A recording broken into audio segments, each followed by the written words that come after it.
Welcome to 4 Minutes Closer to God. My name is Doug.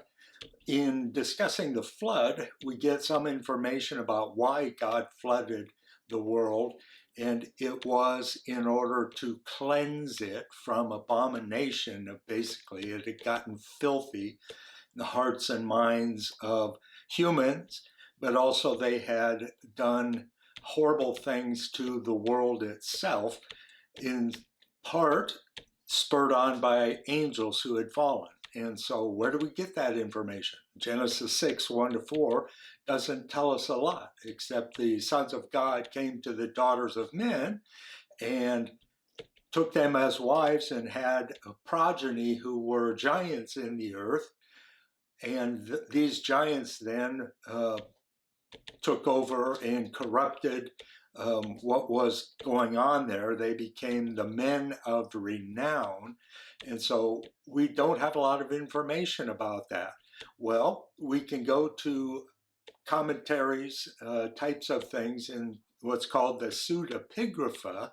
And in that, particularly the book of Enoch, we get a commentary about Genesis 6, 1-4 that is helpful.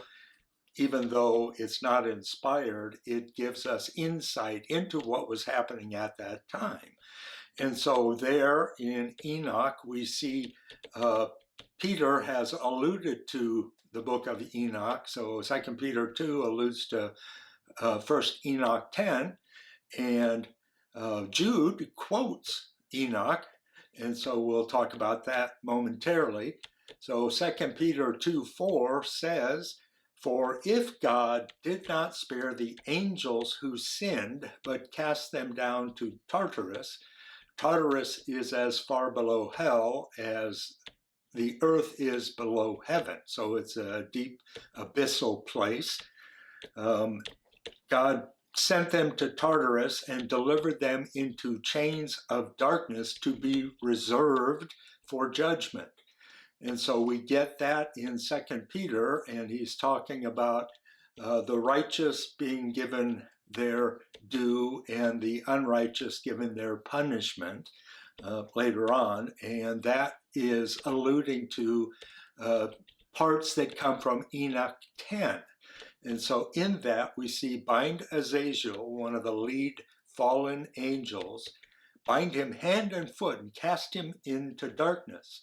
And in the great day of judgment, let him be cast into the fire. I'm jumping through Enoch 10, 6 and 9, and now we'll move to verse 10. Restore the earth which the angels have corrupted. You do that by way of purging it, cleansing it.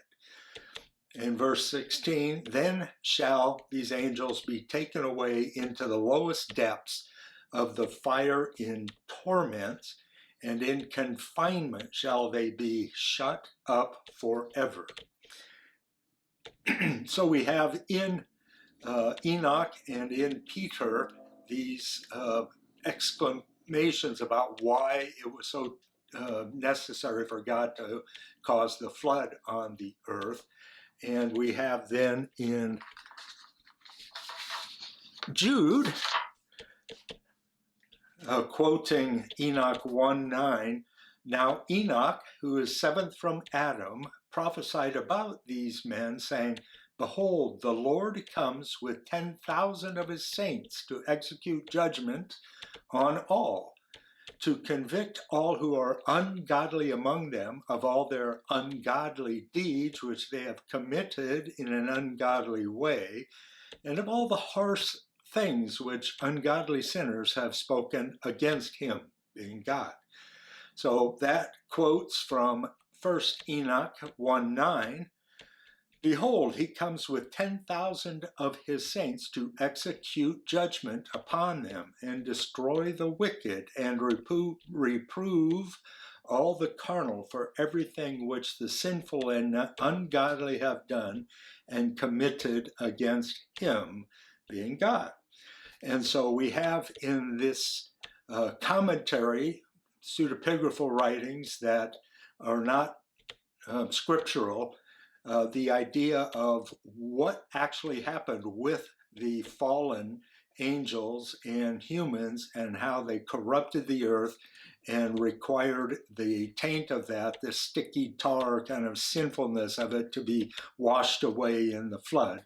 And that because Noah was pure in his generations, then he was the one with his family to go on the ark with the animals and to be able to save humanity and a vestige of the animal kingdom to start afresh after this flood.